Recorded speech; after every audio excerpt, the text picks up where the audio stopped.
Sophie Cunningham gets elbowed in the face. Look at this. Damn. They call Sophie Cunningham gets elbowed in the face, and somehow this is a foul on Sophie Cunningham. Yeah, I shit you not. Sophie Cunningham gets elbowed in the face, and they somehow call this a foul on Sophie Cunningham. The worst part is, these dummies, these stooge referees, reviewed this play too, and still came to the conclusion that the foul is on Sophie Cunningham. You can't make this up. What happens when a player speaks up, and the very next time she steps onto the court, the whistles seem to disappear? That is the question fans could not stop asking after Sophie Cunningham took a hard elbow that left everyone staring at the replay instead of the scoreboard. Was it simply another physical WNBA moment, or did her outspoken comments about women in women's sports put an even bigger target on her back? The controversy only grew louder from there, and the footage has everyone picking a side. So we have Cheryl Reeve opening up about this Sophie Cunningham situation. If you guys don't know, this thing has been really hitting the fan. Now, Cheryl Reeve made some comments about Sophie Cunningham yesterday in her pre-press conference, and today she followed it up with speaking to Sophie before the game. Now, there was a photo that has been floating around online of these two talking before the game. Let me get it pulled up for you guys. Now, we all know that Sophie Cunningham has found herself in a wormhole, man. She got these rallies being led. For a league that constantly says it wants tough, competitive basketball, this sequence left a lot of people wondering where that standard suddenly disappeared. Sophie Cunningham has built a reputation for playing with intensity, standing up for teammates, and never backing away from controversy. The Indiana Fever, from a public relations standpoint, they cannot get out of their own way. If they did not believe when they dropped this injury report and Sophie Cunningham randomly shows up right after she has to put out a statement in what looks like oh crap, I've done gotten my arm twisted, my elbow twisted by the Indiana Fever leadership. And look, Sophie's going to deny that. But lately, many fans believe something has changed, and this latest incident only poured gasoline on that conversation. During the play, Cunningham absorbed a clear elbow that immediately caught the attention of everyone watching. The contact was obvious enough that the replay kept getting shown from multiple angles, and with every replay came the same reaction from viewers. Comments by Indiana Fever's Sophie Cunningham sparked a pregame clash between fans outside the Moda Center tonight.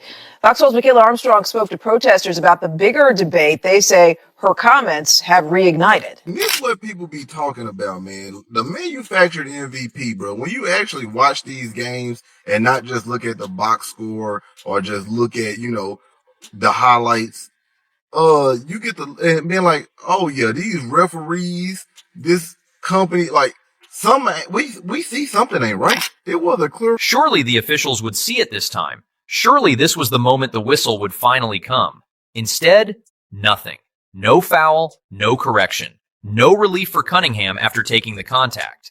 That decision instantly shifted the conversation away from the game itself and straight toward the officiating. We could have been a heated exchange that took place between these two. Now, Cheryl Reeve did have on a very intimidating t-shirt that we're not even going to dive into because I'm really tired of talking about this whole situation at this point. Like, I feel where Sophie was coming from. I just never thought in a million years this thing could just boil over the way it has, and I don't think it's going to go away anytime soon.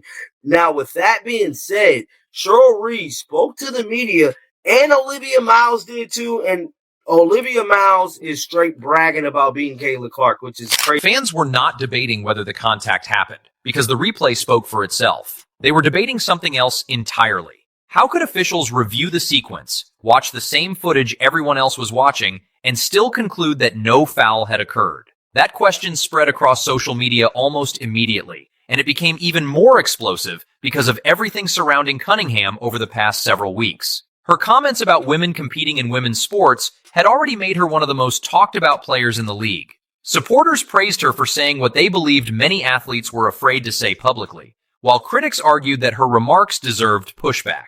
Regardless of which side people landed on, one thing was undeniable. Sophie Cunningham had become one of the biggest lightning rods in the WNBA. That is why this play attracted so much attention. To many fans, it was no longer just about one missed whistle. They began asking whether Cunningham was now being officiated differently because of the spotlight surrounding her. Fair or unfair, that perception has continued to grow every time another close call seems to go against her. Of course, officiating mistakes happen in every professional sport. Referees are human, games move at incredible speed, and missed calls are part of basketball. But what frustrates fans is when a play appears obvious even after multiple replay angles, yet the outcome never changes. That is when frustration quickly turns into suspicion, and suspicion fuels debates that can overshadow the game itself. Coach, there was an anti-trans rally before the game, inspired by a WNBA player. As a member of the LGBTQ plus community and in your workplace, what was your reaction knowing that this was happening right outside of your door? Yeah, I mean, Seattle and this organization and Climate Pledge, we always want to be an area where people feel welcome coming into this building. I think we've always done a really good job with that. So I know our organization was, working closely with Climate Pledge and with security to just make sure that, everybody feels safe and included and welcome when they walk. Whether this was simply another missed call or just unfortunate timing is something every fan will judge differently.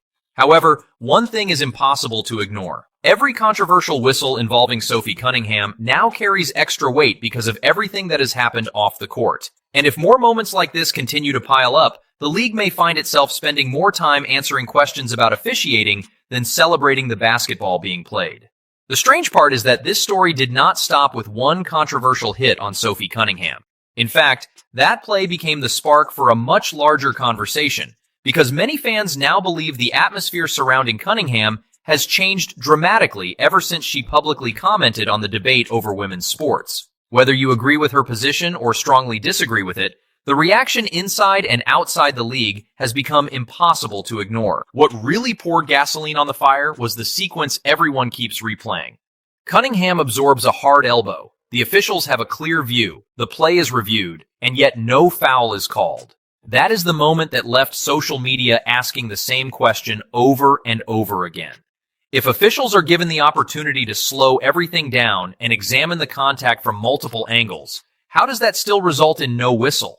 For many viewers, it looked less like a missed call and more like another chapter in what they believe has become a growing pattern. Last night we had the Seattle Storm, let me get it right, Seattle Storm's co-owner, Celeste Keaton, berate two young teenage girls who were wearing XXXY shirts with a sign that said, "Thank you, Sophie Cunningham, for speaking up for girls." Here's the two girls right here. They're supporting Sophie Cunningham after she made the remark saying that basically men don't belong, or trans women who were men don't belong in women's sports. And they don't. She came over, verbally assaulted them, called them, saying the WNBA has suspended her 5 games and fined her.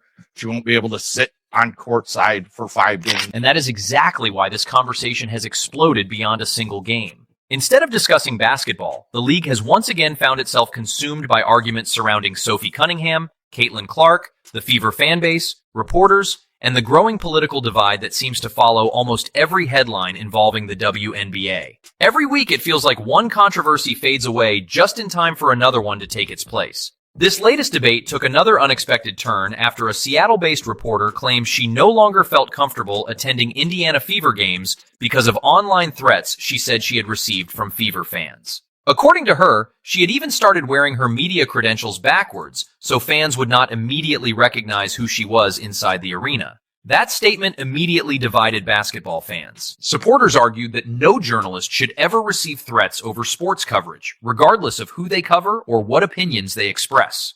The reporter also highlighted a fan rally planned outside Seattle's Climate Pledge Arena, expressing support for Cunningham following the backlash surrounding her recent comments about women's sports. That immediately reignited another emotionally charged debate, with supporters viewing the gathering as a peaceful show of solidarity, while critics argued it carried broader political implications. Exactly. And I don't want to take too much of this clip, but that's exactly what I saw too much of today. Instead of setting Caitlin Clark a screen, AB goes and gets the ball. 2 things can be true right here. One thing that could be true, Stephanie White, this is the offense that Stephanie White, this is what gets Stephanie White hot and bothered, watching AB be the hub. One thing can be true.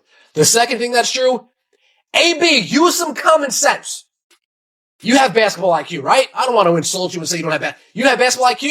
Then you should know better. Get the out the way or set a screen. Those are your two options. Get the out the way or set a screen so Caitlin Clark can set you up for an easy finish around the rim. Once again, the basketball itself became almost secondary. The attention moved from box scores and standings to rallies, social media posts, and competing narratives about what Cunningham represents. For some fans, she has become someone willing to say what others are afraid to say. For others, her comments crossed a line they believe should not be crossed. Regardless of where anyone stands, there is little debate about one thing. Sophie Cunningham has become one of the most polarizing figures in the WNBA.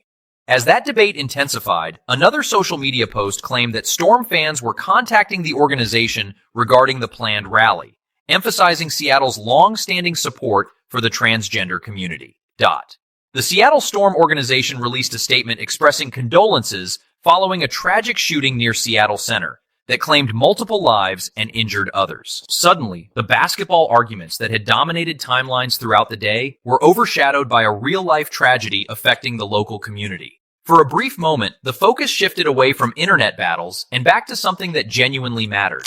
The Indiana Fever and Stephanie White, after she shit on the fans yesterday.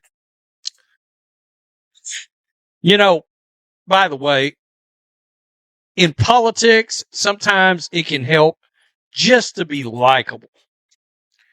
Stephanie White's not very likable. That's part of her problem, is she does not come across as very likable. And yeah, Stephanie White, the consumers, you do have to answer to them because they can turn the TV off and they quit buying tickets. Again, Indiana has had more empty seats. Shockingly, there were empty seats during a game against Angel Reese. But once that moment passed, the spotlight returned to the league itself, and another debate quickly emerged. That brings us back to where this entire discussion started. For many fans, the biggest question is no longer whether Sophie Cunningham's comments were controversial. It is whether the response to those comments is beginning to spill onto the court itself. When controversial players consistently find themselves at the center of disputed officiating decisions, people naturally start connecting dots, whether those connections are justified or not.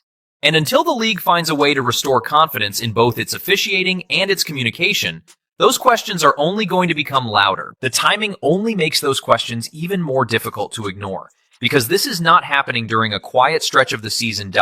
Instead, every replay is dissected frame by frame across social media, sports shows, podcasts, and YouTube channels, where millions of people are trying to decide whether they just witnessed an honest mistake or something more concerning. That is exactly why the elbow on Sophie Cunningham generated so much attention. Spicy. It got spicy before the game even started. This is wild, man. Cheryl Reeve running down, pressing Sophie Cunningham about her stance on this whole trans situation. You had the ABC telecast or ESPN, whoever it was, bragging about the t-shirt that head coach of the Minnesota Lynx, Cheryl Reeve, chose to wear. It was like a trans lives, trans kids matter or something like that. This whole thing has blown up, grown legs of its own. Had the officials immediately called a foul, the conversation probably would have ended before it even started. Fans might have complained for a few minutes, the teams would have moved on, and everyone would be talking about the final score instead. But when viewers watched the replay, saw the contact, and then saw the officials keep play moving without a whistle, it completely changed the discussion. Almost instantly, people began connecting that moment to everything else surrounding Cunningham over the past several weeks. Her comments about women's sports had already placed her at the center of one of the most emotionally charged debates in sports. Those remarks earned praise from one group of fans and fierce criticism from another. That is exactly what appears to be happening here. The difficult part is that perception often becomes just as important as reality, especially in professional sports, where every major decision is viewed through the lens of fairness and credibility. Fans understand that referees are human and that missed calls are an unavoidable part of every game, regardless of the league or the level of competition. However, the real problem begins when enough people stop believing those mistakes are simply the result of human error and instead start viewing them as evidence of something larger. The officiating's awful and way too physical. Way too physical. The NBA allows physicality in the finals when the season's at the very end. But they want to keep their players healthy for the regular season and early rounds of the playoffs. Why hurt your content? Adam Silver in the league now. You get to the finals, that's a man's game. Wemby, good luck. WNBA regular season is officiated like UFC. There's no eye gouging, but almost everything else. So, and she didn't have great communications with players, according to players. Once that level of trust begins to erode, every questionable whistle, every controversial no call, and every replay reviewed from multiple camera angles becomes another piece of supposed evidence supporting an already established narrative. Whether those conclusions are accurate or not almost becomes secondary, because public perception spreads across social media far more quickly than any official explanation ever could. That is precisely the challenge the WNBA has been facing throughout much of this season. Rather than allowing the conversation to remain focused on spectacular individual performances, rising stars, exciting playoff races, and record-breaking attendance figures, the league has repeatedly found itself pulled back into debates surrounding officiating, league policies, media narratives, and the increasingly tense relationship between players, reporters, and passionate fan bases. For a league enjoying unprecedented growth and attracting more attention than ever before, that creates a delicate balancing act, because not all publicity strengthens the product in the same way. Unfortunately, once these kinds of controversies gain momentum, they rarely remain confined to basketball alone. Instead, they often evolve into much broader conversations involving league leadership, media coverage, player treatment, and larger cultural debates that extend well beyond what happens during 40 minutes on the court. Cheryl Reeve and Sophie Cunningham obviously have vastly different stances on this entire trans, men being able to play in women's sports. I'm just going to call it what it is, okay? Sophie's standing on her side. Cheryl Reeves is on the side of let them play. And it looks like Cheryl Reeves wanted to run down on Sophie Cunningham pre-game and press her about her stand. That is exactly what has happened with Sophie Cunningham. What initially began as widespread discussion surrounding her public comments gradually expanded into conversations about officiating, media narratives, fan reactions, league leadership, and the broader cultural issues that continue to divide public opinion. Once that shift occurred, nearly every new development involving Cunningham began to be interpreted through an already existing narrative rather than as an isolated event. If she absorbs a particularly physical hit during a game, some fans immediately argue that she is being unfairly targeted. If officials fail to call a foul involving her, critics point to it as confirmation of their growing suspicions.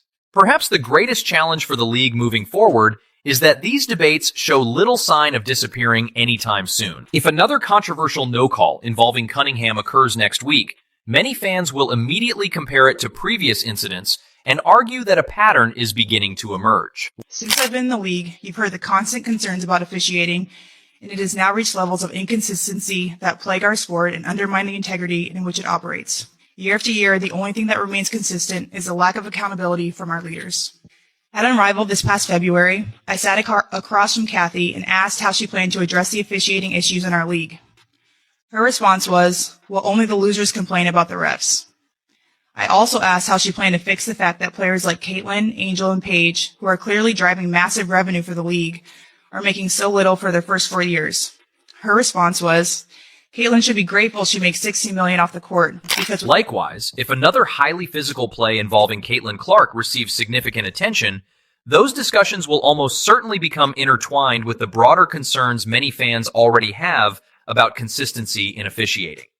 Each new controversy builds upon the previous one, creating an expanding collection of moments that supporters and critics alike use to reinforce their respective arguments. Whether those conclusions are ultimately fair to the officials themselves is a separate question, but the broader issue remains impossible to ignore. At this moment, that confidence is being tested in ways the WNBA likely never anticipated, and unless future games demonstrate greater consistency, or the league provides clearer explanations for its most controversial decisions, these debates are likely to remain at the center of public discussion long after the basketball itself has been